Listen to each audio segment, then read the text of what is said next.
बात करिए आણંદની તો આણંદમાં 3 નગરપાલિકામાં ભગવો લહેરાયો છે ત્યારે ઓડ અને બોરિયાવી નગરપાલિકામાં પૂર્ણ બહુમતી મળી છે।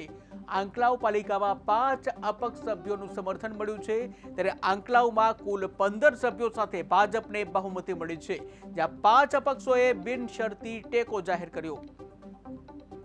આણંદ જિલ્લા ભારતીય જનતા પાર્ટીના પ્રમુખ આદરણીય રાજેશભાઈ એમના નેતૃત્વમાં 3 નગરપાલિકા અને 2 પેટા ચૂંટણી ચૂંટ્યા છે। ભારતીય જનતા પાર્ટી જીતી છે।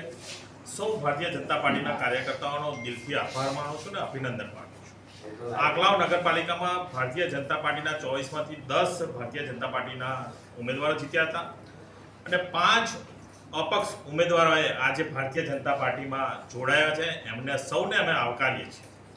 ભારતીય જનતા પાર્ટી એક એવી પાર્ટી છે, વિકાસ કરતી પાર્ટી છે અને વિકાસના સાથ સહકાર સાથે 5 અપક્ષો બિન કન્ડિશને આજે ભારતીય જનતા પાર્ટીમાં જોડાયા છે અને આંકલાવ આપણે સૌ જાણીએ છીએ કે કોંગ્રેસનો ગઢ છે, પરંતુ હવે એ કોંગ્રેસનો ગઢ રહ્યો નથી। આંકલાવ નગરપાલિકામાં જે અપક્ષ ચૂંટાયા છે એ મિત્રો ભારતીય જનતા પાર્ટીની વિચારધારા સાથે આજે જોડાયા છે। વિકાસના કાર્યોમાં એમનો સહભાગી બનવા માટે આજે Manubhai Jasubhai Rathod ward number 4, Narsangbhai Sardar Sangh Raj ward number 3, Sitarabanuben Salim Shah Diwan ward number 3, Gitaben Samantbhai Chavda ward number 1 અને પ્રવીણભાઈ કાંતિભાઈ સોલંકી વોર્ડ નંબર 1 આ 5 મિત્રો ભારતીય જનતા પાર્ટીનો ખેસ ધારણ કરીને આજે મારી સાથે અમારા જિલ્લાના સાંસદ ભાઈ શ્રી મિતેશભાઈ, ગુલાબસિંહભાઈ, હેમંતભાઈ, શ્વેતલભાઈ જે કંઈ અમારી ટીમ હતી અને સ્થાનિક સંગઠનના સૌ મિત્રો આંકલાવ શહેરના